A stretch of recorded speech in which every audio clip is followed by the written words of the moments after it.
মানুষের জীবনের সবচেয়ে বড় সম্পদ হলো তার ঈমান। ঈমানের মতো, ঈমানের চেয়ে বড় অথবা ঈমানের মতো মহাসম্পদ মানুষের জীবনে আর কিছুই হতে পারে। তার কারণ ঈমানের সাথে যার মরণ হবে সে চিরস্থায়ী জান্নাতি হবে, আর ঈমান হারা হয়ে যার মরণ হবে সে চিরস্থায়ী জাহান্নামী। কাজেই যেই ঈমান থাকলে চিরস্থায়ী জান্নাতি হওয়া যায়, যে ঈমান না থাকলে চিরস্থায়ী জাহান্নামী হতে হয়, এই ঈমানের মতো মহাসম্পদ মানুষের জীবনে আর কিছুই হতে পারে। তাই আমাদের বুঝা দরকার এবং জীবনভর মনে রাখা দরকার এই মহামূল্যবান সম্পদ ঈমান কোন জিনিসটার নাম, ঈমান কাকে বলে, ঈমান কাকে বলে। হুবহু এই প্রশ্নটা আজ থেকে প্রায় ১৫০০ বছর আগে সর্বশ্রেষ্ঠ ফিরিস্তা জিবরিল আলাইহিস সালাম, সর্বশ্রেষ্ঠ মহামানব মুহাম্মাদুর রাসূলুল্লাহ সাল্লাল্লাহু আলাইহি ওয়াসাল্লামকে জিজ্ঞাসা করেছিলেন, মাল ঈমান, ঈমান কাকে বলে? জবাবে রাসূল বলে দিয়েছিলেন, ৬টা কথা বিশ্বাস করার নাম ঈমান। যে ৬ কথা বিশ্বাস করার নাম ঈমান রাসূল বলে দিয়েছেন, এই ৬ কথা কুরআনের বিভিন্ন আয়াতে, রাসূলের বিভিন্ন হাদিসে বর্ণিত আছে। যারা কুরআন হাদিস থেকে খুঁজে ৬ কথা বের করতে পারবেন না, তাদের জন্য উলামায়ে কেরাম কুরআন হাদিসের বর্ণিত ঈমানের ৬ কথা একটা কলেমার অন্তর্ভুক্ত করে দিই। এখন আপনাদের কুরআন হাদিস ঘাটাঘাটি লাগবে না, সেই কলেমাটা বুঝে শুনে গ্রহণ করলেই আপনি ঈমানদার হয়ে যাবেন, আল্লাহর কাছে মুমিন মুসলমান বলে গণ্য হয়। কলেমাটার নাম হলো ঈমানে মুফাসসাল।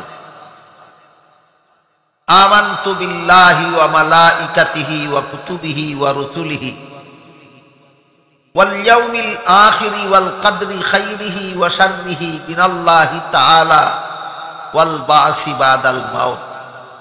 এর অর্থ হলো, আমি বিশ্বাস স্থাপন করলাম আল্লাহর উপর, আর আল্লাহর ফিরিস্তাগণের উপর, এবং আল্লাহর নাজিলকৃত আসমানি কিতাব তথা কুরআন শরীফের উপর,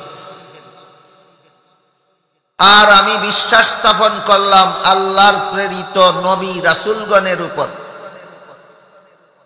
আর আমি বিশ্বাস স্থাপন করলাম আল্লাহর নির্ধারিত ভাগ্য তালিকা তকদীরের উপর, আর আমি বিশ্বাস করলাম পরকালের চিরস্থায়ী জীবনের উপর। পরকালকে একটা দফা আর চিরস্থায়ী জীবনটাকে আরেকটা দফা গণ্য করলে বিষয় হয় ৭টা, আর পরকালীন চিরস্থায়ী জীবন একটা দফা গণ্য করলে বিষয় হয় ৬টা। আমরা সহজে বোঝার জন্য দুইটাকে একটাই গণ্য করি। আল্লাহ বিশ্বাস, ফিরিস্তা বিশ্বাস, কুরআন বিশ্বাস, নবী রাসূল বিশ্বাস, তকদির বিশ্বাস, আখিরাতের চিরস্থায়ী জীবনের উপর বিশ্বাস। এই ৬ কথা যে কোনো যুগের, যে কোনো দেশের, যে কোনো মানুষ বিশ্বাস করলেই আল্লাহর কাছে সে ঈমানদার, মুমিন, মুসলমান বলে গণ্য হয়। ঈমানে মুফাসসালের ৬ কথা বিশ্বাস করার নাম ঈমান। যারা বিশ্বাস করে তারাই ঈমানদার, তারাই মুমিন, তারাই মুসলমান। এতটুকু কথা জানলে কোনো মুসলমান মুসলমানকে কাফির বলতে পারে না, আর কোনো কাফিরকে মুসলমান গণ্য করতে পারে। কিন্তু অনেক সময় দেখা যায় কিছু লোকে মুসলমানকেও কাফির বলে, আবার কিছু লোকে কাফিরকেও মুসলমান সাব্যস্ত করার চেষ্টা চালায়। এর কারণ হলো এই অপকর্মটা যারা করে এরা আসলে নিজেরাই জানে না মুসলমান কাকে বলে আর কাফির কাকে। ইমানে মুফাসসলের 6 কথা যারা বিশ্বাস করে তারা মুসলমান। ইমানে মুফাসসলের 6 কথার কোনো কথা যদি কেউ অবিশ্বাস করে, অমান্য করে, তাহলে সে আর মুসলমান থাকে না, কাফের হয়। যেমন একটা সহজ উদাহরণ দিচ্ছি। 6 কথার 3 নম্বর কথা হলো আমি আসমানি কিতাব কুরআন শরীফ বিশ্বাস করি। আসমানি কিতাব সম্পর্কে লম্বা কথা আছে, আমি সেদিকে যাব না। বর্তমান দুনিয়াতে বিশুদ্ধ আসমানি কিতাব একমাত্র কুরআন। এইটুকু মনে রাখি যে বর্তমান দুনিয়াতে বিশুদ্ধ আসমানি কিতাব, সহিশুদ্ধ আসমানি কিতাব হলো একমাত্র কুরআন। কাজেই ইমানে মুফাসসলের 6 কথার 3 নম্বর কথা হলো আমি কুরআন বিশ্বাস করি। এই কুরআনের সূরা আহজাবের 40 নম্বর আয়াতে আল্লাহ পাক রব্বুল আলামিন আমাদের নবী মুহাম্মদুর রাসূলুল্লাহ সাল্লাল্লাহু আলাইহি ওয়াসাল্লামকে খাতামুন নবিয়্যিন উপাধি দিয়েছেন। আর হাদিস শরীফে আল্লাহর রাসূল খাতামুন নবিয়্যিনের অর্থ বলেছেন আমি খাতামুন নবিয়্যিন, আমার পরে আর কোনো নবী নাই, আমি শেষ নবী। তো আল্লাহ কোরআনে বলেছেন খাতামুন নবিয়্যিন, আর হাদিসে রাসূলের অর্থ করেছেন শেষ নবী। কাদিয়ানীরা আমাদের নবীকে শেষ নবী মানে না, মানে কোরআন মানে না। শেষ নবী মানে না, এর মর্ম হলো কি মানে না? কোরআন মানে না। ইমানে মুফাসসলের 6 কথার 3 নম্বর কথা ছিল কোরআন মানি। যেহেতু এরা কোরআন মানে না, এরা মুসলমান নয়, কাফির। কিন্তু কি জন্য কাদিয়ানী কাফির? কোরআনের যে আয়াতে আল্লাহ আমাদের নবীকে শেষ নবী বলেছেন এই আয়াত মানে না, এই জন্য কাদিয়ানী কাফির। এত সহজ সরল কথাটাও যারা বুঝে না, এমন কিছু তথাকথিত শিক্ষিত জ্ঞান পাপী আছে, মাঝে মধ্যে আন্দোলন চালায় কাদিয়ানীদেরকে মুসলমান স্বীকার করার। এমন অপকর্ম কেন করে? কারণ সে নিজেই জানে না একটা মানুষ মুসলমান কিভাবে হয় আর কাফির কিভাবে হয়। কাজেই এইরকম বিভ্রান্তির হাত থেকে আমাদের ঈমান হেফাজতের জন্য সর্বস্তরের মুসলমানদের চিরকাল স্মরণ রাখা দরকার যে ইমানে মুফাসসলের 6 কথা যারা মানে তারা মুসলমান, যারা মানে না তারা কাফির। এবার বলেন তো, আপনারা যারা এখানে বসা আছেন আপনারা সবাই কি মুসলমান? যে 2-4 জনে বলেছেন জি, এই 2-4 জনই মুসলমান না সবাই মুসলমান? এবার বলেন আপনারা যে মুসলমান দাবি করলেন, বুঝলেন কিভাবে আপনি যে মুসলমান? হ্যাঁ, এটা বুঝতে হবে, মনে রাখতে হবে। আমি ইমানে মুফাসসলের 6 কথা বিশ্বাস করি, কাজেই কোনো সন্দেহ নাই আমি ইমানদার, আমি মুসলমান। আজকের থেকে আমরা সবাই মনে রাখি আমি যে মুসলমান, এই কথার দলিল কি? এই কথার দলিল হইল হাদিস শরীফে রাসূল বলছেন এই 6 কথা যে বিশ্বাস করে সেই ইমানদার। কাজেই আমি যে ইমানদার, আমি যে মুমিন মুসলমান, এই কথার দলিল, এই কথার প্রমাণ আমি ইমানে মুফাসসলের 6 কথা বিশ্বাস করি।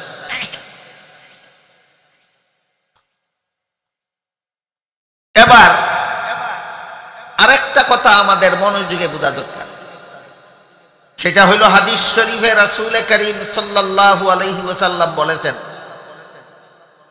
আমার উম্মত অর্থাৎ মুসলমান, এখানে আমার উম্মত বলতে রাসূল মুসলমানদের বুঝাইছে। আমাদের নবীর মুসলমান উম্মতেরা 73 দলে বিভক্ত হয়, 72 দল মুসলমান জাহান্নামী হবে, 1 দল মুসলমান জান্নাতি হবে।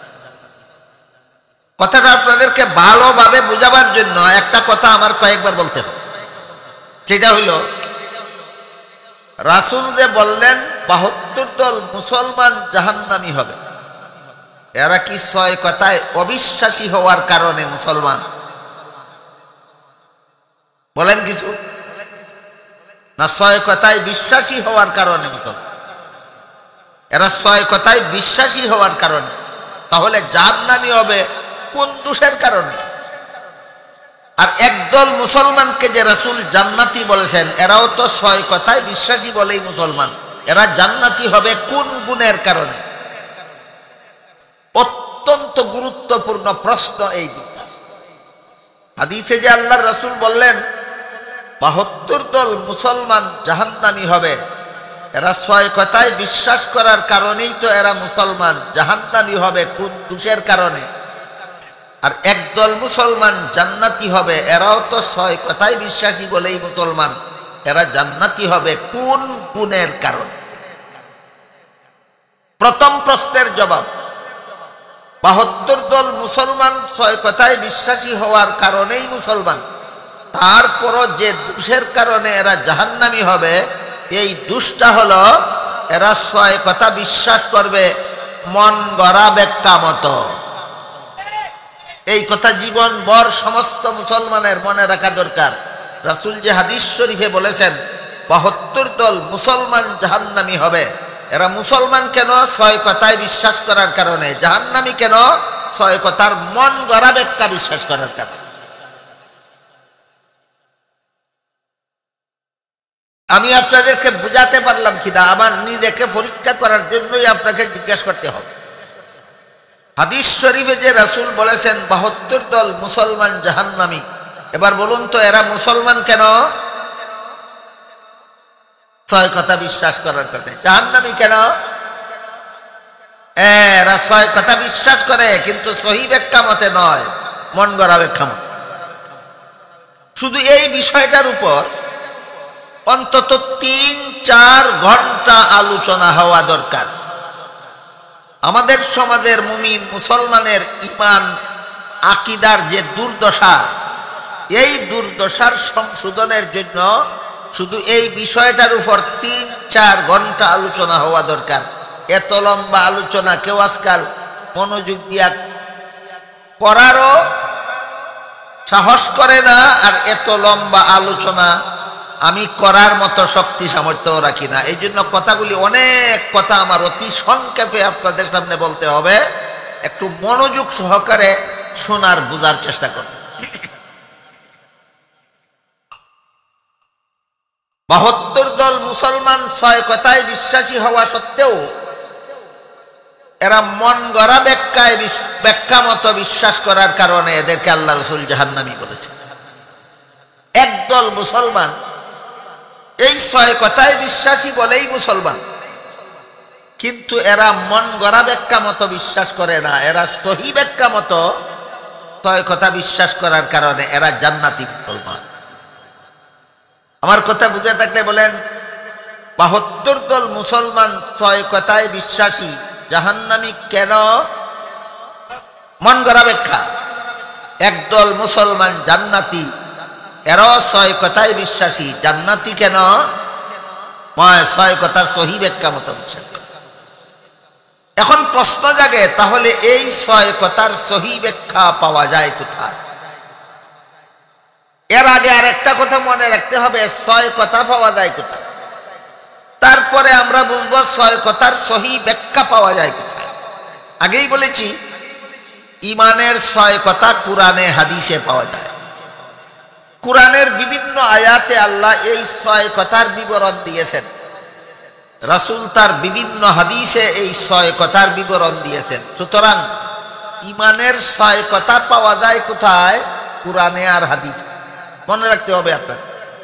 এই জন্য আমি আগেই বলেছি, কয়েকটা কথা আমার বারবার বলতে হবে, যেন আমার বারবার বলার দ্বারা আপনাদের মুখস্থ হয়ে যায় এবং জীবনভর মনে রাখতে পারেন। ঈমানের ছয় কথা পাওয়া যায় কোথায়? কুরআনে আর হাদিসে। এবার বোঝার চেষ্টা করি ছয় কথার সহি ব্যাখ্যা পাওয়া যায় কোথায়।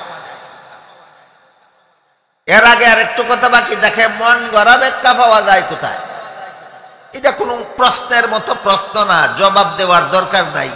তারপরও যদি কারো বোঝার বাকি থাকে যে মন গড়া ব্যাখ্যা পাওয়া যায় কোথায়, তাদের জন্য বলি, মন গড়া ব্যাখ্যা পাওয়া যায় মনের কোণায়। মন গড়া ব্যাখ্যা পাওয়া যায় কোথায়? মনের কোনায়। এরকম মনের কোনার থেকে একটা ব্যাখ্যা আপনাদের শোনাই। আমার বাবাকে সম্মান করার জন্য যদি আমি দাঁড়াতে পারি, আমার শ্বশুরকে সম্মান করার জন্য যদি আমি দাঁড়াতে পারি, আমার পীরকে আমার উস্তাদকে সম্মান করার জন্য যদি আমি দাঁড়াতে পারি, আমার নবীকে সম্মান করার জন্য দাঁড়াতে পারবো না কেন? এই যে একটা ব্যাখ্যা। ব্যাখ্যাটা পাইলাম কোথায়? মনের কোনায়। ব্যাখ্যাটা পাইলাম কোথায়? মনের কোনায়। এই মন গড়া ব্যাখ্যাটা রাসূলের একটা হাদিসের বিরুদ্ধে যায়। এই মন গড়া ব্যাখ্যাটা রাসূলের একটা হাদিসের বিরুদ্ধে যায়। হাদিসটা হলো পৃথিবীর বিখ্যাত হাদিসের কিতাব মিশকাত শরীফ, 2য় খণ্ডের 403 পৃষ্ঠায় বর্ণিত হাদিস। আল্লাহর রাসূল বলেন, মান সাররাহু আন ইয়াতামাসসালা লাহুর রিজালু কিয়ামান ফালইয়াতাবাওয়া মাকআদাহু মিনান নার। এর অর্থ হইল, যাকে দাঁড়াইয়া সম্মান করলে খুশি হয় তার ঠিকানা জাহান্নামে। কি বলছেন রাসূল? যাকে দাঁড়াইয়া সম্মান করলে খুশি হয় তার ঠিকানা জাহান্নামে। কাজেই আমার নবীকে দাঁড়াইয়া সম্মান করলেই তিনি খুশি হবেন। খুশি হইলে তো ঠিকানা জাহান্নামে হবে। কাজেই যে নবী বললেন যে দাঁড়াইয়া সম্মান করলে যে খুশি হয় সে জাহান্নামী, এই নবীকে দাঁড়াইয়া সম্মান করলেই খুশি হন, হইতেই পারে না। সুতরাং আমার মন গড়া ব্যাখ্যাটা কার বিরুদ্ধে গেল? নবীর হাদিসের বিরুদ্ধে গেল। কার বিরুদ্ধে গেল? নবীর হাদিসের।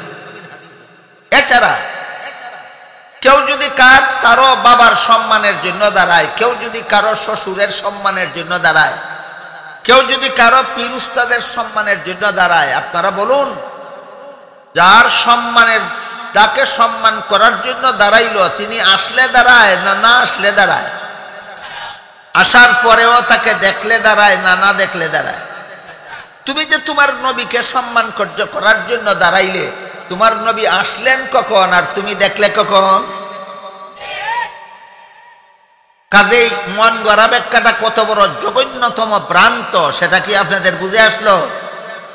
আরেকটা হাদিসের বিরুদ্ধে যায়। যদি বলো আসেন, যদি তর্কের খাতিরে চাপাবাজি করে বলো যে আমার নবী আসছেন, আমি আশিকে রসুল, এই জন্য আমার চোখে নবীকে দেখছি, তোমরা আশিকে রসুল না, তোমরা দেখো না, এমন চাপাবাজিও করে যে নবী আসছেন আমি দেখছি, আমি আশিকে রসুল হওয়ার কারণে দেখছি। নবী আসলে আশিকে রসুলের চোখে দেখে, অন্যরার চোখে দেখে না। এখানে তুমি আশিকে রসুল না, তুমি দেখছো না।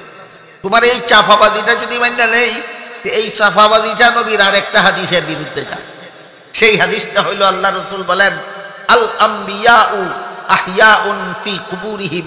নবী রসুলগণকে দাফন করার পর আল্লাহ তাদেরকে জীবিত করে দেন, এবং জীবিত হয়ে নবী তোমাদের কোনো অনুষ্ঠানে আসেন না, রওজা শরীফের ভিতরে থাকেন। নবী বলেন আসেন না, হেকায় আসেন। তার সাফাবাজি কার বিরুদ্ধে গেল? হাদিসের বিরুদ্ধে গেল। এই সমস্ত ব্যাখ্যার নাম হইল মন গড়া ব্যাখ্যা। 2টা উদাহরণ দিলাম, বুঝে থাকতে বলুন। ইমানে মুফাসসলের 6 কথা মন গড়া ব্যাখ্যা মত মানার কারণে কত দল মুসলমান জাহান্নামী হবে, আর সহি ব্যাখ্যার কারণে একদল মুসলমান জান্নাতি হবে। এবার বলুন, মন গড়া ব্যাখ্যা পাওয়া যায় কোথায়? কানে বুঝছেন, মন গড়া ব্যাখ্যা পাওয়া যায় যার যার মনের কোনায়। মনের কোনার থেকে সাফাবাজি শুরু করে, ব্যাখ্যা দেওয়া শুরু করে। এবার আমরা বোঝার চেষ্টা করব 6 কথার সহি ব্যাখ্যা পাওয়া যায় কোথায়। সামনের কথা বুঝতে শুনতে শুনতে পিছনের কথা ভুলে যান কিনা এটা আবার দেখি। আগে বলুন 6 কথা পাওয়া যায় কোথায়? তাহলে বলছেন না আপনারা। ইমানে মুফাসসলের 6 কথা পাওয়া যায় কুরআনে আর হাদিসে, আর 6 কথার সহি ব্যাখ্যা পাওয়া যায় আরো 2 ঠিকানায়। এক ঠিকানার নাম নবীর সুন্নত, আর এক ঠিকানার নাম সাহাবায়ে কেরামের জমাত।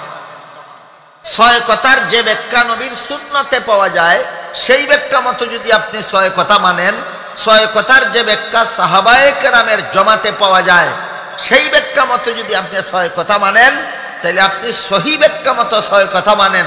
আপনাকে আল্লাহর রাসূল জান্নাতি মুসলমান বলেছেন, আর এই জন্যই আপনার নাম আহলে সুন্নাত ওয়াল জামাত। তাইলে আহলে সুন্নাত ওয়াল জামাত কেমনে হয়?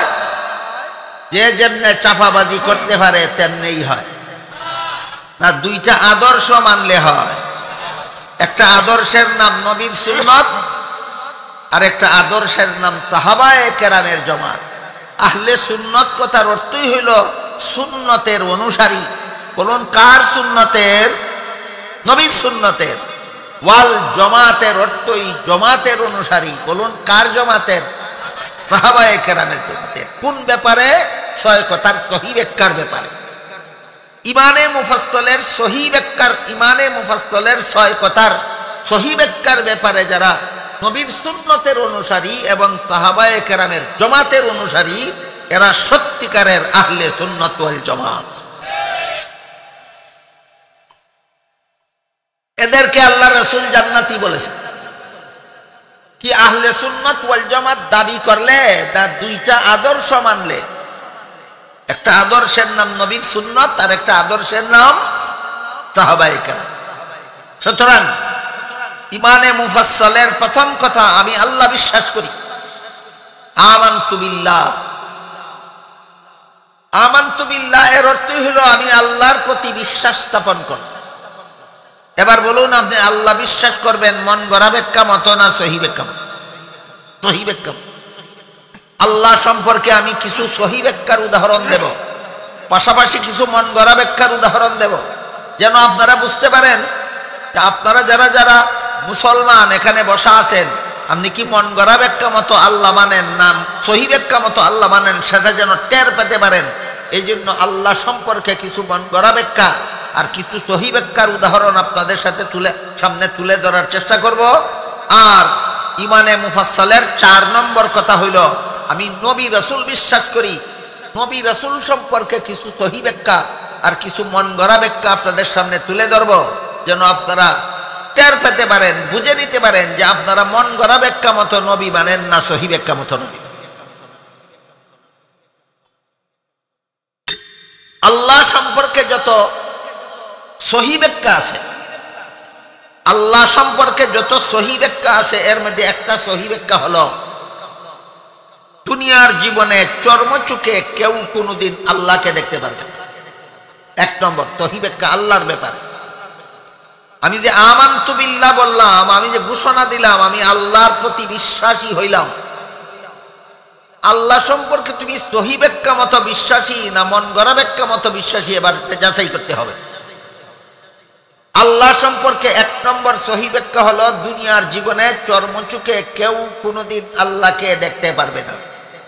কেন দেখতে পারবে না? কারণ আল্লাহকে দেখার জন্য আল্লাহর মানুষের চোখে যে পরিমাণ পাওয়ারের দরকার, দুনিয়ার জীবনে কোনো মানুষের চোখে আল্লাহ সেই পরিমাণ পাওয়ার দেন না। বুঝে থাকতে বলুন তো দয়া করে, আল্লাহকে দুনিয়ার জীবনে আমি চর্মচোখে দেখতে পারবো না কেন? দেখার মতো পাওয়ার নাই। আল্লাহ ইচ্ছা করেই দুনিয়াতে কোনো মানুষের চোখে আল্লাহকে দেখার মতো পাওয়ার দেন। এখন প্রশ্ন জায়গায় দেন না কেন? আল্লাহ যদি দুনিয়াতে আমার চোখে আল্লাহকে দেখার মতো পাওয়ার দিতেন, তাহলে দুনিয়াতে আমি আল্লাহকে দেখতে পারতাম, কতই না ভালো হইতো। আল্লাহ বলেন না, মোটেও ভালো হইতো না।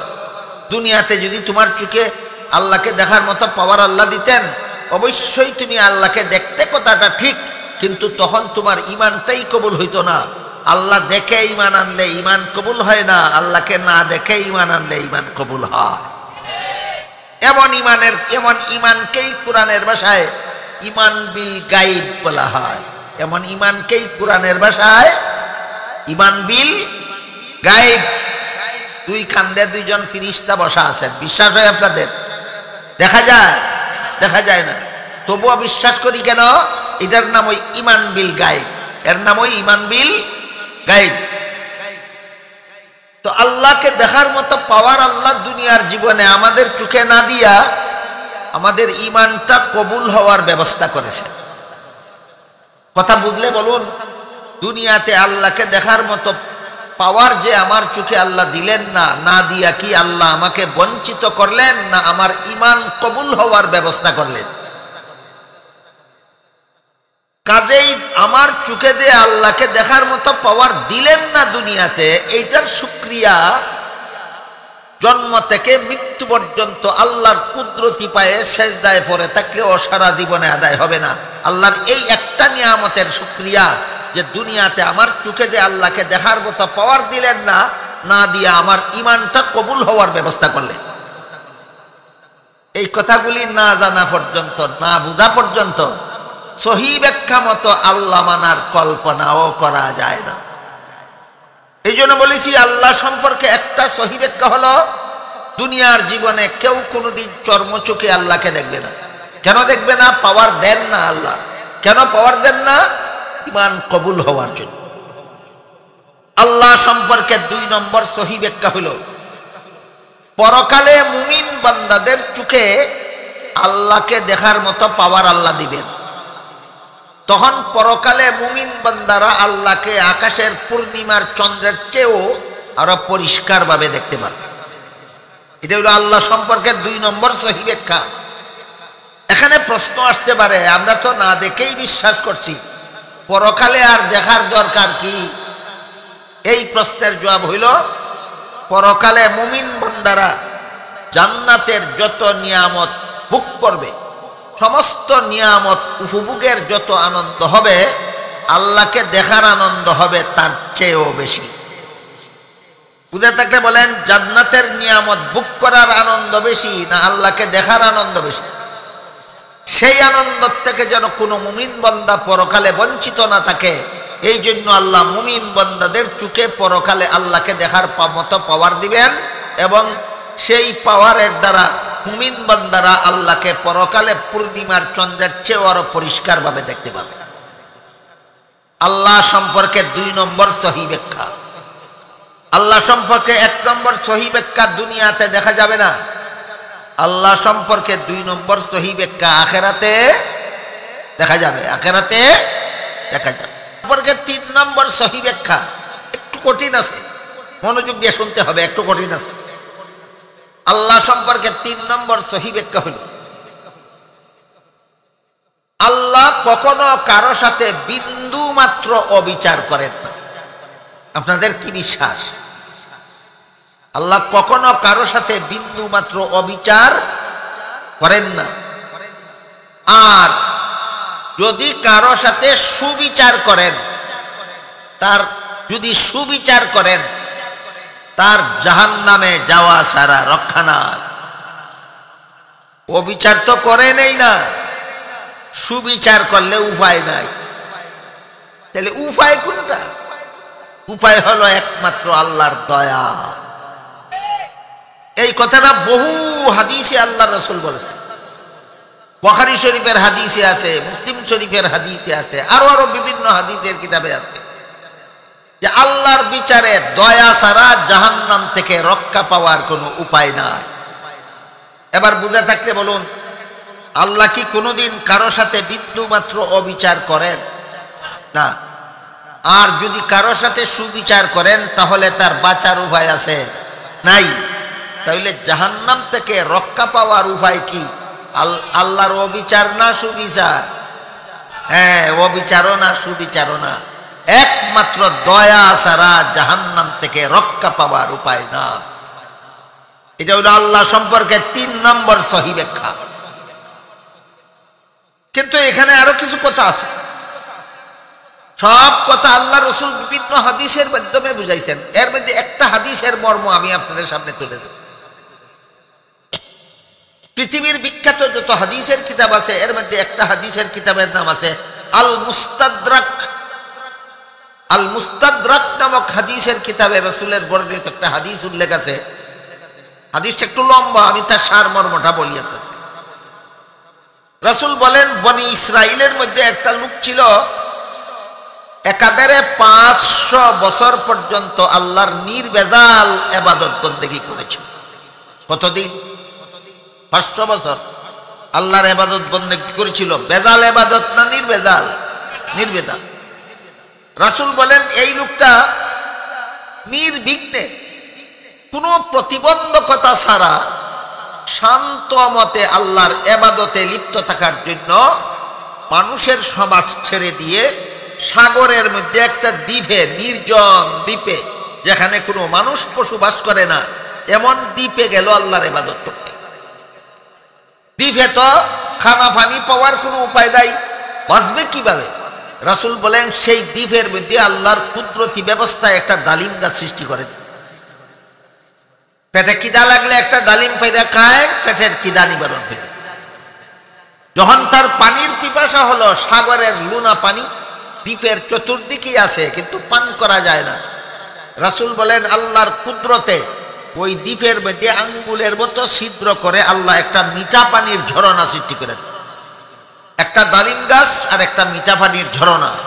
যখন খিদা লাগে তখন একটা ডালিম পাইরা খায়, খিদা নিবারণ হয়ে যায়। যখন পানির পিপাসা হয় তখন ঝরনার থেকে এক গ্লাস মিঠা পানি পান করে তার পিপাসা নিবারণ হয়ে যায়। এইভাবে এই দ্বীপের মধ্যে 500 বছর অবস্থান করেছিল এবং 500 বছর পর্যন্ত আল্লাহর ইবাদত বন্দেগী করে মরণের আগে আল্লাহর কাছে দোয়া করেছিল, হে আল্লাহ, আমার জীবনের শেষ সেজদার মধ্যে যেন আমার মরণ হয়, মরণের পরে আমার লাশটা যেন সেজদার মধ্যেই থাকে, মাটি যেন লাশটা খাইতে না পারে। আল্লাহ তার দোয়াও কবুল করেছেন। জীবনের শেষ সেজদার মধ্যেই তার মরণ হয়েছে, লাশটা সেজদার মধ্যেই আছে। কিয়ামতের দিন সেজদার থেকে জীবিত হয়ে হাশরের মাঠে দাঁড়াবে। তখন আল্লাহ একজন ফিরিস্তাকে বলবেন, হে ফিরিস্তা, আমার এই বান্দা 500 বছর পর্যন্ত আমার নির্ভেজাল ইবাদত করেছে এবং তার আমল নামায় 500 বছরের ইবাদতের সওয়াব ছাড়া আর কোনো গুনাহ লেখা নাই, আর কোনো গুনাহ লেখা নাই। তার আমল নামায় কি আছে? গুনাহ আছে না শুধু সওয়াব? কতদিনের? 500 বছর। তারপরে আল্লাহ ফেরেশতাকে বলবেন, তাই আমার বান্দাকে আমার দয়ায় জান্নাতে পৌঁছে দাও। এই কথা বলা মাত্রই বান্দা আল্লাহকে জিজ্ঞাসা করবে, হে আল্লাহ, আপনার দয়ায় যদি আমার জান্নাতে যেতে হয় তাহলে আমার 500 বছরের ইবাদত গেল কোথায়? রাসূল বলেন, তার প্রশ্নের জবাব না দিয়া আল্লাহ আবারও বলবেন, ফেরেশতা, আমার দয়ায় তাকে জান্নাতে পৌঁছে দাও। লোকটা আবারও বলবে, হে আল্লাহ, আপনার দয়ায় যদি আমার জান্নাতে যেতে হয় তাহলে আমার 500 বছরের ইবাদত কোন কাজে লাগলো? 2 বার রিপিট করার পরে আল্লাহ বলবেন, ঠিক আছে, তুমি যদি তোমার ইবাদত বন্দেগীর হিসাব করে জান্নাতে যেতে চাও, আমার আপত্তি নাই, হিসাব মিলাও। এরপর থেকে হাশরের মাঠে বান্দার সাথে ওই আল্লাহর হিসাব নিকাশ শুরু হবে। আল্লাহ প্রথমে জিজ্ঞাসা করবেন, প্রথমে বলবেন, 2টা চৌকের হিসাব দেওয়া। আমি যদি তোমার মায়ের গর্ভে তোমাকে যখন জন্ম দিয়ে পাঠাইছিলাম তখন যদি জগৎটা দেখার মতো 2টা চক্ষু না দিতাম, তোমার 500 বছরের ইবাদত বিক্রি করে কি জগৎটা দেখার মতো 2টা চক্ষু কিনতে পাওয়া যাইতো? বান্দা বলবে না। তখন আল্লাহ জিজ্ঞাসা করবেন, তাহলে বলো, তোমার 500 বছরের ইবাদতের দ্বারা আমার জান্নাতের মূল্য হবে দূরের কথা, আমার দেওয়া 2টা চোখের মূল্যও কি হয়? বান্দা বলবে যে না, হয় না। আল্লাহ বলবেন, ঠিক আছে, আমি মেনে নিলাম, তোমার 500 বছরের ইবাদত আমি পাইলাম, আমার দেওয়া 2টা চোখের মূল্য। এবার বলো, আমার দেওয়া 2টা কানের মূল্য দিবে কে? এবার বলো, আমার দেওয়া 2টা হাতের মূল্য দিবে কে? এবার বলো, আমার দেওয়া 2টা পায়ের মূল্য দিবে কে? এবার বলো, আমার দেওয়া 20টা আঙ্গুলের মূল্য দিবে কে? এবার বলো, আমার দেওয়া 32টা দাঁতের মূল্য দিবে কে? আর 500 বছর ইবাদত করতে গিয়া কত লক্ষ ডালিম খাইছিলে তুমি, সেইগুলির মূল্য দিবে কে? 500 বছর ইবাদত করতে গিয়া কত লক্ষ গ্লাস মিঠা পানি পান করেছিলে, সেগুলির মূল্য দিবে কে? এই প্রশ্নের জবাবে বান্দা কোনো উত্তর করতে পারবে না, নিরুত্তর হয়ে যাবে, লাজবাব হয়ে যাবে। তখন আল্লাহ আগের ফেরেশতা কি বলবেন, ওই ফেরেশতা, আমার প্রাপ্য পরিশোধ করতে পারে না, জাহান্নামে নিয়ে যাও। আল্লাহর হুকুমে ফেরেশতা তাকে টানা হেঁচড়া করে জাহান্নামে নিয়ে রওনা হয়ে যাবে। তখন বান্দা চিৎকার দিয়ে আল্লাহকে বলবে, আল্লাহ, সুবিচারের দরকার নাই, দয়া কইরাই দিয়া দাও। কি হইল? আল্লাহ সুবিচার করলে কি হবে? আল্লাহ যদি হাশরের মাঠে কোনো বান্দার সাথে সুবিচার করেন, সারা জিন্দেগির বন্দেগী দিয়া জান্নাতের মূল্য দিবে দূরের কথা, 2টা চোখের মূল্য ও কি দিতে পারবে? পারবে না। এই জন্য আল্লাহ সম্পর্কে 3 নম্বর সহি ব্যাখ্যা হলো, আল্লাহর সুবিচারে কোনো বান্দা রক্ষা পাবে না, হাসরের বিচারে রক্ষা পেতে হবে একমাত্র আল্লাহর দয়ায়। বুঝে থাকলে বলেন আল্লাহ সম্পর্কে 1 নম্বর সহি ব্যাখ্যা কি ছিল? দুনিয়াতে দেখা যাবে না। 2 নম্বর সহি ব্যাখ্যা কি ছিল? আখিরাতে দেখা যাবে। 3 নম্বর সহি ব্যাখ্যা কি পেলাম? আল্লাহর সুবিচারে রক্ষা নাই, আল্লাহর দয়ায় রক্ষা পেতে হবে। বুঝে আসলো কিনা? এখানে এসে কিছু বন্ড ফিরেরা এক ফাঁড়ি পথ খুঁজে পায়। এই বন্ড ফিরের দল বলে এই জন্যই আমরা নামাজ রোজা ইবাদত বন্দেগী করি। মৌলবীরা জিজ্ঞাসা করো নামাজের দ্বারা জান্নাতের মূল্য হয় কিনা, রোজার দ্বারা জান্নাতের মূল্য হয় কিনা, সারা জিন্দেগীর ইবাদত বন্দেগীর দ্বারা জান্নাতের মূল্য হয় কিনা? এতক্ষণে কি বুঝলেন? হয় না। কাজেই যেই নামাজ রোজা ইবাদত বন্দেগীর দ্বারা জান্নাতের মূল্য হয় না, এই ইবাদত বন্দেগী নামাজ রোজা আমরা করি না। আল্লাহর দয়ায় জান্নাতে যেতে হবে, এই জন্য আমরা আল্লাহর দয়ায় ল্যাংটা থাকি। আল্লাহর দয়ায় জান্নাতে যাব, ল্যাংটা থাকি। একদল বন্ড পীর যে 1500 বছর পরে দুনিয়াতে এমন ভাবে আবির্ভাব হবে, আল্লাহর কি 1500 বছর আগে জানা ছিল? ছিল না? ছিল। তাই আল্লাহ 1500 বছর আগেই নবীর কাছে কুরআন নাজিল করে বলে দিয়েছেন ওয়াবতাগু ইলাইহিল ওয়াসিলা। মর্ম হলো জান্নাতে যেতে হবে আল্লাহর দয়ায়, আর আল্লাহর দয়া পাওয়া যাবে ইবাদত বন্দেগীর উসিলায়। আল্লাহর দয়া পাওয়া যাবে ইবাদত বন্দেগীর উসিলায়। আল্লাহ যেহেতু কোরআনে কথাটা বলে দিয়েছেন আল্লাহর দয়া পেতে হবে ইবাদত বন্দেগীর উসিলায়, কাজেই যে ইবাদত বন্দেগীর দরকার নাই মনে করে সে কোরআন মানে না, আর যে কোরআন মানে না সে কাফির। এই জন্য বন্ড ফিরের দল কাফির। এই জন্য কাদিয়ানি যত 6 কথার যত নম্বর অমান্য কইরা কাফির, বন্ড ফিরের দল এই 6 কথার তত নম্বর দফা অমান্য কইরা কাফির। মনে আছে নি? কাদিয়ানি 6 কথার কোন কথা অমান্য কইরা কাফির? 3 নম্বর কোরআন মানে না। কোরআনে আল্লাহ রসুল আমাদের রসুলকে শেষ নবী বলেছেন, কাদিয়ানিরা মানে না, এর মানে হলো কোরআন মানে না। তেমনি ভাবে কোরআনে আল্লাহ বলেছেন আল্লাহর দয়া পাওয়ার উসিলা হবে তোমার ইবাদত। বন্ড ফিরে ইবাদত যে দয়া পাওয়ার উসিলা মানে না, সুতরাং কাদিয়ানিও কোরআন না মানার কারণে কাফির, বন্ড পীরেরাও কোরআন না মানার কারণে কাফির। তারা কি মনে করেন আমাদের সমাজের সর্বস্তরের মুসলমানদের জন্য এই সমস্ত কথা আলোচনা হওয়া দরকার? মনোযোগ দিয়ে শোনা দরকার, বোঝা দরকার, জীবনভর মনে রাখা দরকার। এই পর্যন্ত আমি আপনাদেরকে আল্লাহ সম্পর্কে 3টা সহি ব্যাখ্যা শোনাইলাম, আরো অনেকগুলি আছে, একদিনে সব বলা যাবে না। আল্লাহ বিশ্বাসের পরই কলেমায়ে তয়্যিবার মধ্যে রাসূল বিশ্বাসের কথা বলা হয়েছে। আল্লাহ বিশ্বাসের পরেই কলেমায়ে শাহাদতের মধ্যে রাসূল বিশ্বাসের কথা বলা হয়েছে।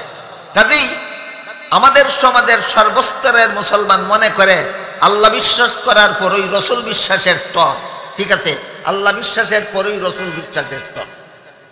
আল্লাহ সম্পর্কে যেহেতু 3টা সহি ব্যাখ্যা জানতে পারলাম, তাই নবী রাসূল সম্পর্কেও আপনাদেরকে কয়েকটা মন গড়া ব্যাখ্যা আর কয়েকটা সহি ব্যাখ্যার আলোচনা করি, যেন আপনারা সহি ব্যাখ্যা মতো আল্লাহ মানে, সহি ব্যাখ্যা মতো নবী রাসূল মেনে জান্নাতি মুসলমানের অন্তর্ভুক্ত হতে পারেন, আহলে সুন্নাত ওয়াল জামাতের অন্তর্ভুক্ত হতে পারেন। এই আলোচনার ফাঁকি দিয়ে আশা করি আপনারা পরিষ্কারই বুঝতে পেরেছেন কাদিয়ানি মুসলমান না কাফির? কাফির। কিন্তু এরা নিজেদের দলের নাম দিয়েছে আহমদিয়া মুসলিম জামাত। মুসলিম জামাত অর্থ মুসলমানের দল। মুসলিম জামাত অর্থ মুসলমানের দল। কাফিরের দলের নাম মুসলমানের দল নাম দিল কেন? সরল মানুষকে ধোঁকা দেওয়ার জন্য। আসলে কাফিরের দল নাম দিছে মুসলমানের দল কেন? সরল মানুষকে ধোঁকা দেওয়ার জন্য।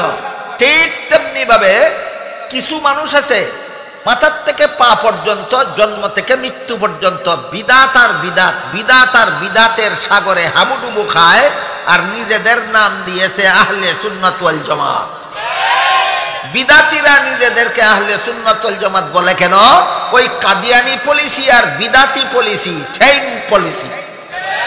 কাদিয়ানি পুলিশি সরল মুসলমানকে দুঃখা দেওয়ার জন্য কাফির হইয়াও মুসলমানের দল নাম রাখছে, ঠিক তেমনি ভাবে বিদাতিরাও সরল মুসলমানকে দুঃখা দেওয়ার জন্য বিদাতি হইয়াও নিজেদের দলের নাম রাখছে আহলে সুন্নাত ওয়াল জামাত। নাম রাখলে কাম হয় না, আদর্শ মানলে কাম হয়।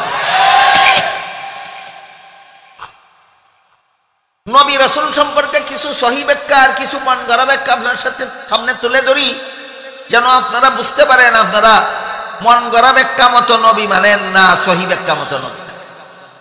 নবী রাসূল সম্পর্কে যত সহিহ ব্যাখ্যা আছে এর মধ্যে একটা সহিহ ব্যাখ্যা হলো আল্লাহ পাক রব্বুল আলামিন পবিত্র কোরআনের এক আয়াতে বলেছেন লা ইয়ানালু আহদিজ জালিমিন। এর মর্ম হলো কোন গুনাহগারকে আমি নবী বানাই না। আল্লাহ কোন গুনাহগারকে নবী বানান না, আর যাদেরকে নবী বানান এরা জীবনে কোনোদিন গুনাহ করেন না। তাহলে নবীগণ গুনাহগার না বেগুনাহ? কতদিনের বেগুনাহ? আজীবন। নবীগণ কতদিনের বেগুনাহ? আজীবন। এটা নবী রাসূল সম্পর্কে একটা সহিহ ব্যাখ্যা। নবী রাসূল সম্পর্কে একটা সহিহ ব্যাখ্যা কি পাইলাম? যে সমস্ত নবী রাসূলগণ আজীবন বেগুনাহ। কিন্তু কোন কোন নবীর জীবনে এমন কিছু ঘটনা পাওয়া যায় যেইগুলিকে মন গড়া ব্যাখ্যা করলে নবীকে গুনাহগার সাব্যস্ত করা যায়। সহিহ ব্যাখ্যা মতো নবীকে গুনাহগার সাব্যস্ত করা যায় না মন গড়া ব্যাখ্যা মতো? হ্যাঁ, বিভিন্ন নবীর জীবনে এমন কিছু ঘটনা আছে যেই ঘটনাগুলিকে আপনি মন গড়া ব্যাখ্যা করলে আপনি নবীকে গুনাহগার সাব্যস্ত করতে পারবেন, সহিহ ব্যাখ্যা মতো গুনাহগার সাব্যস্ত হয় না।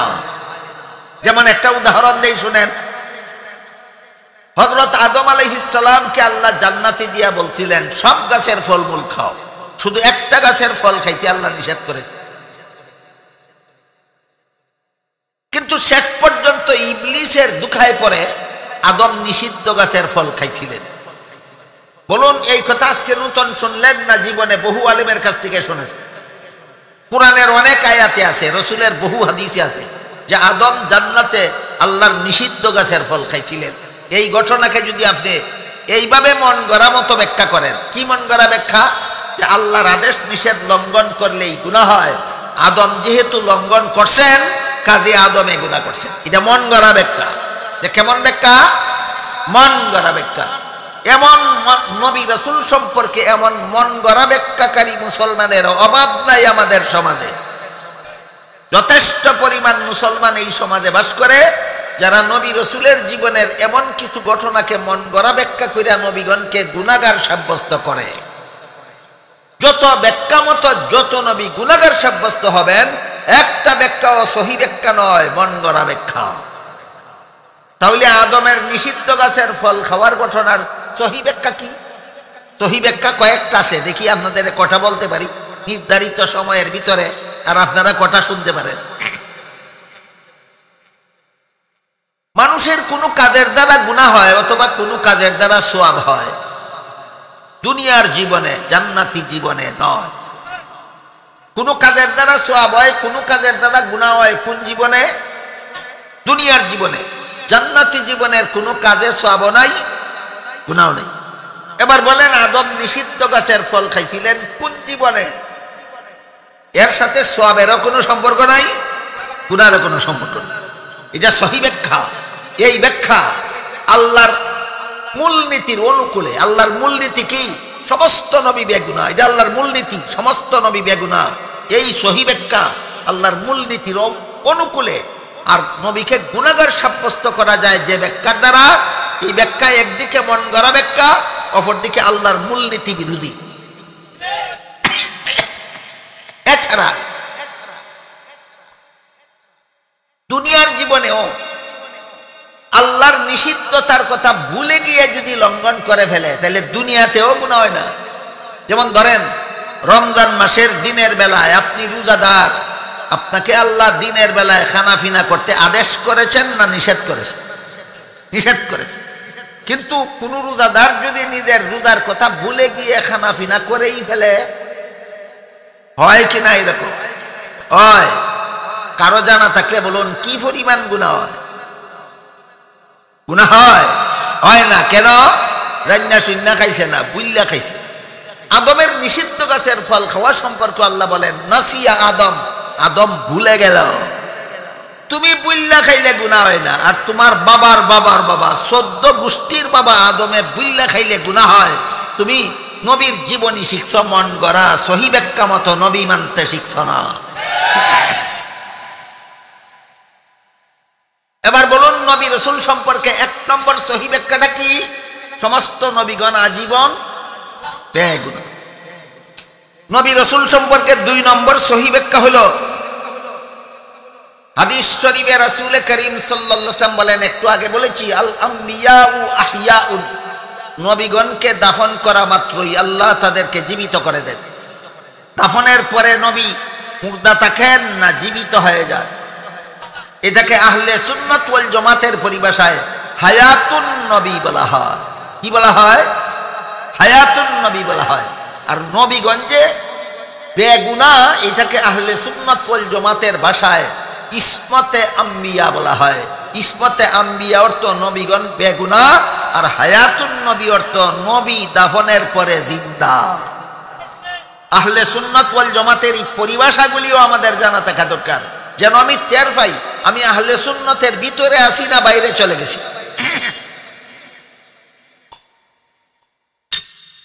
নবী রাসূল সম্পর্কে 1 নম্বর সহি ব্যাখ্যা তারা আজীবন বেগুনাহ। 2 নম্বর সহি ব্যাখ্যা দাফনের পর থেকে জিন্দা। 3 নম্বর সহি ব্যাখ্যা হলো আল্লাহর রাসূল বলেন ফি কুবুরিহিম, জিন্দা হয়ে তোমাদের কোনো অনুষ্ঠানে আগমন করেন না, তোমাদের কোনো মিছিলে আগমন করেন না। আল্লাহর রাসূল বলে গেছেন জিন্দা হয়ে রওজা শরীফের ভিতরে থাকেন। জিন্দা হয়ে যান 2 নম্বর সহি ব্যাখ্যা, রওজা শরীফের বাইরে আসেন না, ভিতরে থাকেন। এটা নবী সম্পর্কে 3 নম্বর সহি ব্যাখ্যা। এখন যদি আপনি মনে করেন নবী আপনার অনুষ্ঠানে আগমন করেন, তাইলে নবী বলেন আগমন করেন না, আপনি বলেন আগমন করেন। নবী মানলেন সহি ব্যাখ্যা মতো না মন গড়া ব্যাখ্যা মতো? মন গড়া ব্যাখ্যা মতো। কিছুদিন আগে ইন্টারনেটে এক বক্তার বক্তৃতা দেখলাম, কয় নবী আমাদের এখানে হাজির না। তোমরা বলতে পারো দেখি না কেন? কয় 2 কান্দে যে 2 জন ফেরেশতা আছে দেখি না কেন? এই প্রশ্নের যেই জবাব, নবী যে এখানে হাজির নাজির দেখি না কেন, ওই প্রশ্নের সেই জবাব। নবী মানলো কি সহি ব্যাখ্যা মতো না সাফার দূরে? সাফার দূরে নবী মানলে সুন্নি হয় না বেদাতি হয়। সাফার দূরে নবী মানলে সুন্নি হয় না বেদাতি হয়। 2 কান্দে ফেরেশতা আছেন কুরআন হাদিসের দ্বারা প্রমাণিত, নবী আসেন না কুরআন হাদিসের দ্বারা প্রমাণিত। তোমার পচা যুক্তি দিয়া নবী মানলে হবে না। নবী সম্পর্কে যেসব কথা কুরআন হাদিসে উল্লেখ আছে সেইটা মানতে হবে। নবীর সম্পর্কে যে ব্যাখ্যা সুন্নতে রাসূলের জামাতে সাহাবায় উল্লেখ আছে সেই ব্যাখ্যা মতে মানতে হবে, যদি সত্যিকারের আহলে সুন্নাত ওয়াল জামাত হতে চাও। এ পর্যন্ত আপনাদেরকে নবী রাসূল সম্পর্কে 3টা সহি ব্যাখ্যার কথা শুনাইলাম। 1 নম্বর, সমস্ত নবী রাসূল আজীবন বেগুনাহ। 2 নম্বর, নবী রাসূলগণ দাফন করার পর থেকে জীবিত। 3 নম্বর, জীবিত হয়ে তারা কোথাও আগমন করেন না, রওজা শরীফের ভিতরে থাকেন। হ্যাঁ, রওজা শরীফের ভিতরে থাকেন। যদি বিশ্বাস করেন তাহলে আপনি আহলে সুন্নাত ওয়াল জামাত হতে পারবেন। যদি বিশ্বাস করেন না, আপনি আহলে সুন্নাত ওয়াল জামাত হতে পারবেন না। আপনি বেদাতি ছাড়া আর কিছু হতে পারবেন না। এবার আপনাদেরকে আরেকটা কঠিন কথা জিজ্ঞাসা করব। আমি অসুস্থ এবং গলার আওয়াজও বসে গেছে কয়েকদিন যাবত, কথা বলতে খুব কষ্ট হয়। আবার তাড়াহুড়া আছে, আরেকটা প্রোগ্রামেও যাইতে হবে। এই কারণে কঠিন কথাগুলি বিস্তারিতভাবে বলার সুযোগ নাই। আমি সাধ্যমতো আল্লাহ যতটুকু ক্ষমতা দান করেছে সহজ করে বলার চেষ্টা করব। আপনারা শুধু মেহেরবানি করে মনোযোগে শোনার চেষ্টা করবেন। সেটা হলো এক হাদিসে আল্লাহর রাসূল সাল্লাল্লাহু আলাইহি ওয়াসাল্লাম বলেন, ইন্নাল্লাহা ফাদ্দালানি আলাল আম্বিয়া ওয়া ফাদ্দালা উম্মতি আলাল উমাম। এর অর্থ হলো আল্লাহ, রাসূল বলেন আল্লাহ আমাকে সমস্ত নবীগণের চেয়ে শ্রেষ্ঠ মর্যাদা দান করেছেন। আমাদের নবী বলেছেন, আমাদের নবীকে আল্লাহ অন্য সকল নবীর উপরে শ্রেষ্ঠ মর্যাদা দান করেছেন। বলুন, অন্য নবীদের সমান মর্যাদা না সকল নবীর চেয়ে শ্রেষ্ঠ? তাই তাইলে আজীবন বেগুনাহ হওয়া কি আমাদের নবীর মর্যাদা না সকল নবীর মর্যাদা? হ্যাঁ, সকল নবীর মর্যাদা। দাফনের পরে জীবিত হয়ে যাওয়া আমাদের নবীর আলাদা মর্যাদা না সকল নবীর মর্যাদা? কে হইল মাইকের কি হইল?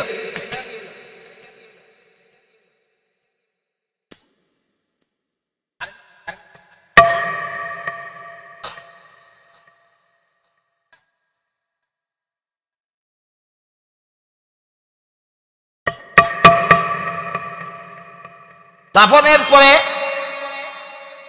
আগের লাইন আইছে না,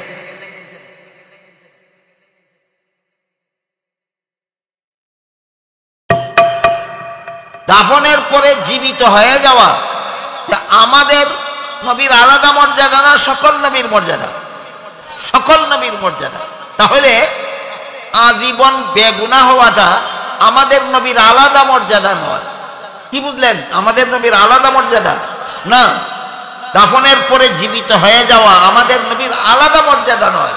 অথচ হাদিস শরীফে আল্লাহ রাসূল বলেছেন, আমাকে আল্লাহ সমস্ত নবীদের উপর আলাদা শ্রেষ্ঠত্ব দান করেছেন, আলাদা মর্যাদা দান করেছেন।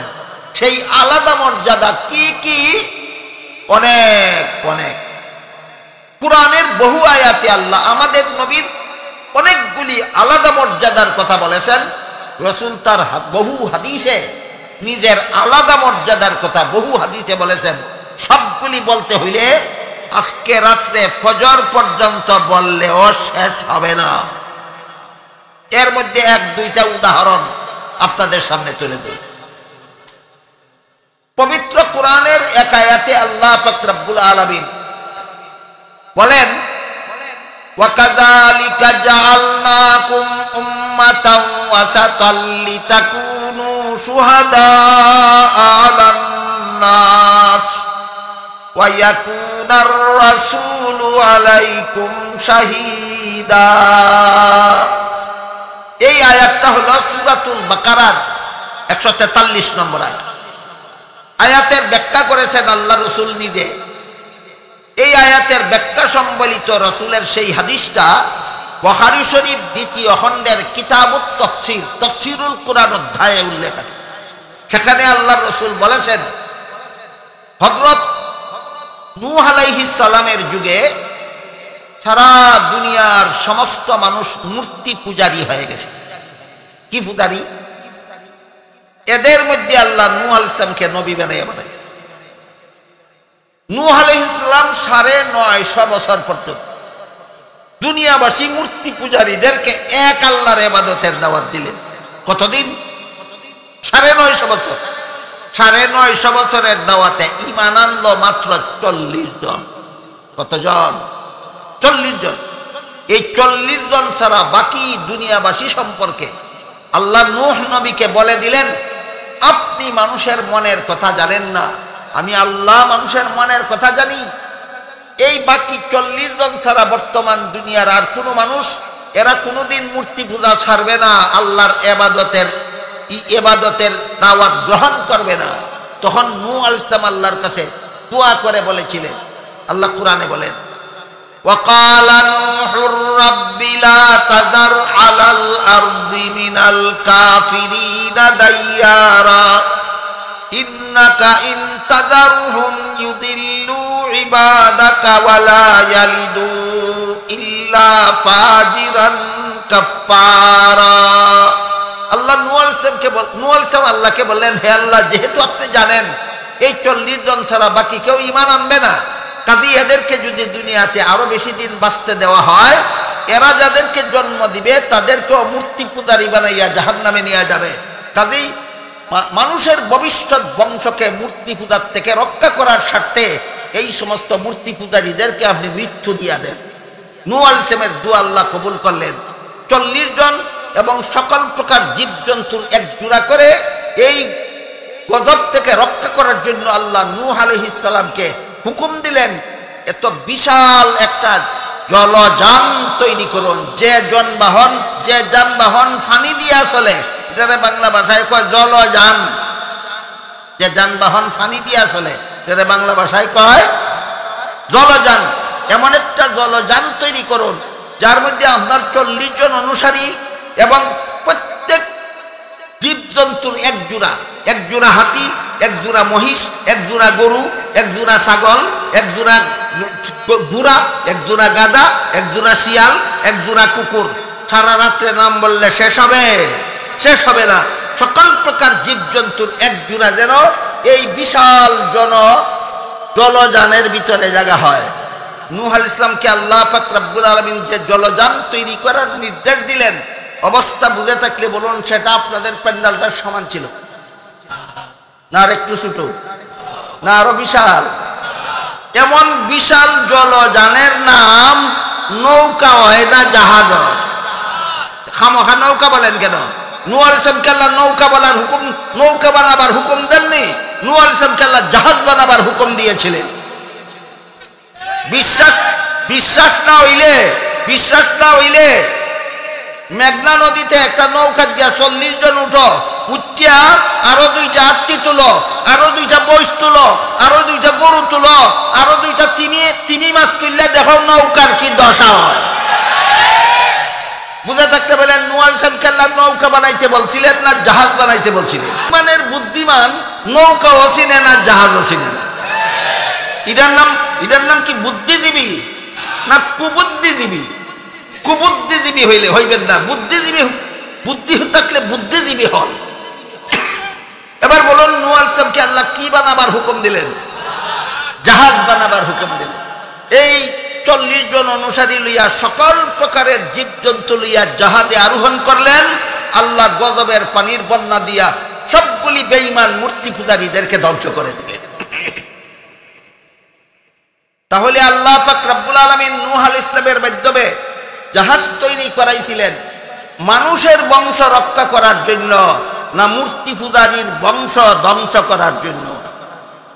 হ্যাঁ, পৃথিবীর মাটিটাকে মূর্তি পূজার থেকে পবিত্র করার জন্য আল্লাহ নূহ নবীর দ্বারা জাহাজ তৈরি করাইছিলেন। যারা গজবের পানির ডুববে মরছে এরাও মানুষ, এরা বাঁচলেও মানুষের বংশ রক্ষা হইতো। এই জাহাজ তৈরির উদ্দেশ্য মানুষের বংশ রক্ষা নয়, এই জাহাজ তৈরির উদ্দেশ্য একমাত্র মুমিনরা বসবাস করবে দুনিয়ার জীবনে, কোনো মূর্তি পূজারী যেন এই দুনিয়ার জমিনে বাস করতে না পারে। তাহলে বাঁচলো কজন, মরলো কজন? নূহ আলাইহিস সালামের জাহাজে আরোহণ করে বাঁচলো 40 জন আর মরলো সব। ওই যারা মরলো এদেরকে আল্লাহ হাসরের মাঠে জিজ্ঞাসা করবেন, বেঈমান হইয়া মরলে কেন? এরা কইবে ঈমানের দাওয়াত দেওয়ার জন্য দুনিয়াতে কোন নবী রাসূল গেছেন। আল্লাহ নূহ আলাইহিস সালামকে জিজ্ঞাসা করবেন, এরা কি কয়? নূহ আলাইহিস সালাম বলবেন, আল্লাহ আপনি নিজে জানেন, আমি 950 বছর দাওয়াত দিছি, বেঈমান এরা মানছে না। আল্লাহ নূহ আলাইহিস সালামকে জিজ্ঞাসা করবেন, আপনার কোনো সাক্ষী আছে? নূহ আলাইহিস সালাম বলবেন, সাক্ষী আছে। কে? নূহ আলাইহিস সালাম বলবেন, আখিরি জমানার নবী মুহাম্মদুর রাসূলুল্লাহ এবং তার সমস্ত উম্মতেরা আমার সাক্ষী। আপনাদের সাক্ষীর দ্বারা নূহ নবীর সত্যতা আল্লাহ হাসরের মাঠে প্রমাণ করবেন। আপনাদের সাক্ষীর দ্বারা ওই গজবের পানির বন্যায় মরণবরণকারী মূর্তি পূজারীদেরকে আল্লাহ চিরকালের জন্য জাহান্নামে প্রবেশ করাবেন। এই ঘটনার মধ্যে বিস্তারিত বর্ণনা করে আল্লাহ রাসূল বলেন, এই ঘটনা হলো সূরা বাকারার 143 নম্বর আয়াতের তাফসীর। এখানের মধ্যে 2টা জিনিস আল্লাহ প্রমাণ করেছেন। একটা হলো নূহ নবীর পক্ষে আর কোন নবীর উম্মতকে সাক্ষী না বানাইয়া মুহাম্মদুর রাসূলুল্লাহর উম্মতকে সাক্ষী বানাইয়া আল্লাহ হাসরের মাঠে সমস্ত জগৎবাসীর সামনে প্রমাণ করবেন অন্য নবীর উম্মতের চেয়ে মুহাম্মদুর রাসূলুল্লাহর উম্মতের মর্যাদা শ্রেষ্ঠ। আর এই উম্মতের পক্ষে সফাই সাক্ষী আর কোন নবীকে না বানাইয়া আমাদের নবীকে হাসরের মাঠে সফাই সাক্ষী বানাইয়া আল্লাহ সমস্ত জগৎবাসীর সামনে প্রমাণ করবেন সকল নবীর চেয়ে মুহাম্মদুর রাসূলুল্লাহর মর্যাদা শ্রেষ্ঠ।